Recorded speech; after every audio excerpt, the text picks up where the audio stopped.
I have reduced my patient's HbA1c from 10 to 5, and I'll share with you all the strategies which I had used in reducing their blood sugar levels for free in this video. So when your blood sugar level increases and decreases, and this happens for about 10 to 15 years, you get diabetes. And when your blood sugar level increases, you also release insulin. So if you are very serious about reversing your diabetes, you need to eat foods that don't release this insulin. What are these foods? Number one is your fats.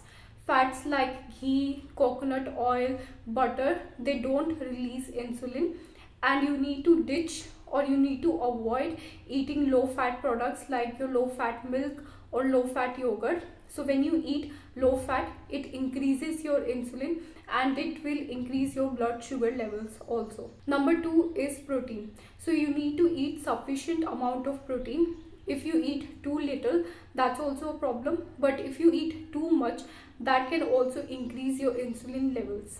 Number three is fiber. So what you need to do is, before your lunch and before your dinner, you need to eat a salad. And in that salad, you can add cucumber, you can add tomato, you can add onion, or you can add anything or any green leafy vegetable. And trust me, you need to use this strategy because this strategy definitely works, because it has worked very well for all of my patients.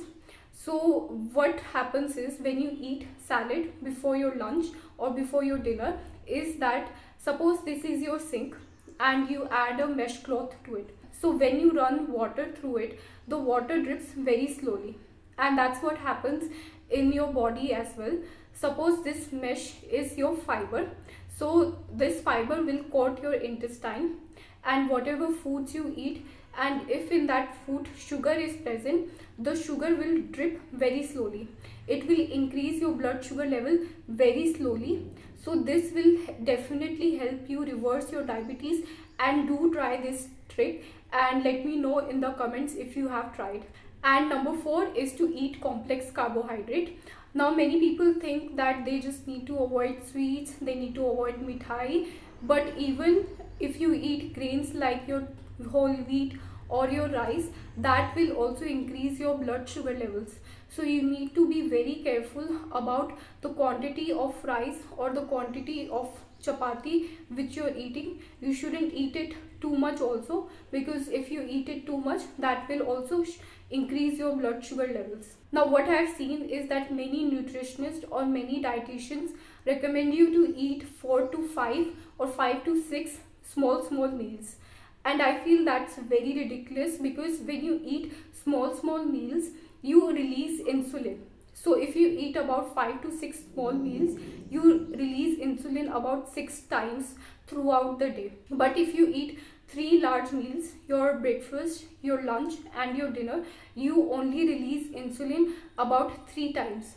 But if you eat your breakfast, your lunch and your dinner in a balanced way, you don't even release this insulin. So you need to avoid eating 5 to 6 small meals. Instead, eat 3 large meals. And my last tip, which is my favorite, which is fasting. So many people do intermittent fasting, or they do fasting for 4 to 5 days. What I would recommend to you is that do once a week fast. So in a week, pick one day, either it could be Sunday or it could be Monday, whatever is comfortable for you. And on that day, you shouldn't eat anything. You shouldn't even eat fruits or even drink herbal tea. The only thing which you can drink is water. That's it.